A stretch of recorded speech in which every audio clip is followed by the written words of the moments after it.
እኔ መረጃ ሳቀብል ምንጭ መጥቀስ በጣም ደስ ይለኛል። ለምን እንደሆነ ታውቃላችሁ? ከተጠያቂነት ነፃ ያወጣል።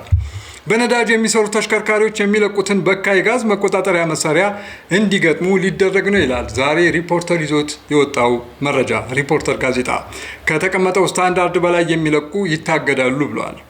ጽዮን ታደሰነች የዘገበችው። በነዳጅ የሚሰሩ ተሽከርካሪዎች የሚለቁትን በካይ ጋዝ ለመቆጣጠር የሚያስችል መሳሪያ እንዲገጥሙ ሊደረግ መሆኑን የትራንስፖርትና ሎጂስቲክ ሚኒስቴር አስታወቀ።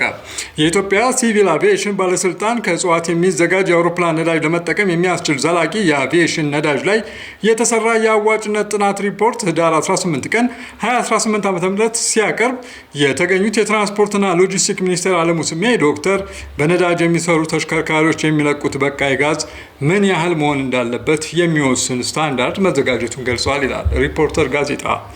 ሙሉ መረጃውን ከጋዜጣው አንብቡ። ምክንያቱም ይህንን ጋዜጣ እኔ ዛሬ የገዛሁት ጋዜጣ ዟሪ 10 ዓመት በላይ በጋዜጣ ስራ ላይ ሽያጭ ላይ ቆይቷል እና ገበያው ተቀዛቅዟል ብሏልና ያው እኔ አንድ ጋዜጣ ነው የገዛሁት፣ ግን የሁለት ጋዜጣ ነው የከፈልኩት። 50 ብር ነው የአንድ ጋዜጣ ሂሳብ።